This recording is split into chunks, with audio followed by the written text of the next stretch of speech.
Pada Minggu, 7 Agustus 2022 lalu, aliran badai matahari yang kecepatannya mencapai lebih dari 600 km per detik dilaporkan menghantam medan magnet bumi.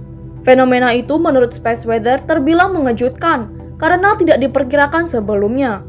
Adapun badai matahari terjadi ketika aliran partikel dan plasma berenergi tinggi tidak dapat lagi ditahan oleh gravitasi matahari dan meledak ke arah bumi. Setelah aktivitas tinggi selama berbulan-bulan, matahari memiliki semburan api matahari yang kuat dan kerap disertai ledakan plasma raksasa yang dikenal sebagai coronal mass ejections atau CMES. Ketika CME melewati bumi, sementara waktu dapat memampatkan atau menekan perisai magnetnya.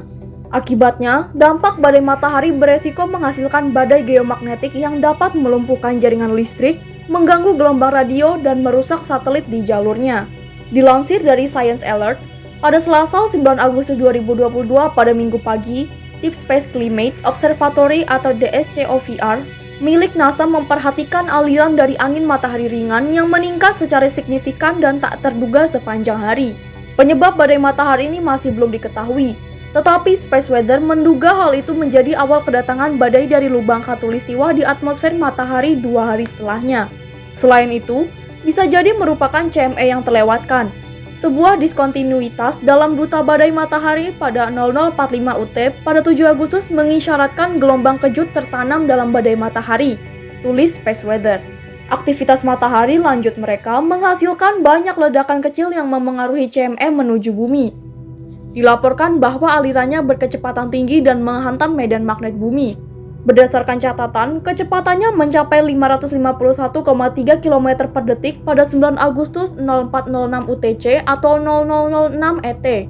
Kabar baiknya adalah badai matahari tidak merusak kita di bumi ini, dilindungi dengan aman oleh atmosfer.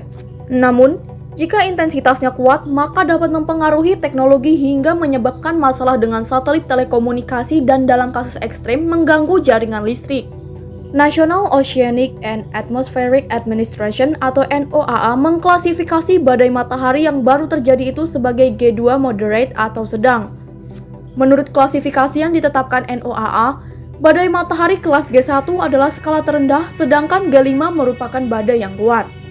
Badai G2 dapat memengaruhi sistem tenaga lintang tinggi dan dapat memengaruhi prediksi orbit pesawat ruang angkasa, kata Space Weather. Peristiwa badai matahari memang banyak terjadi di sepanjang tahun ini, sebab matahari sekarang berada dalam fase aktif dari siklus matahari 11 tahun.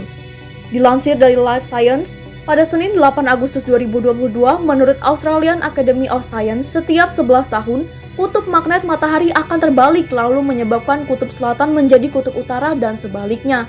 Layanan peringatan cuaca luar angkasa menginformasikan badai yang tidak terduga dapat berdampak pada aurora kuat yang terlihat sejauh selatan Pennsylvania. Sementara ini, badai matahari terburuk yang pernah didokumentasikan terjadi pada tahun 1859 dan dikenal sebagai peristiwa Carrington. Selama badai bersejarah itu, aurora borealis terlihat sejauh selatan Hawaii.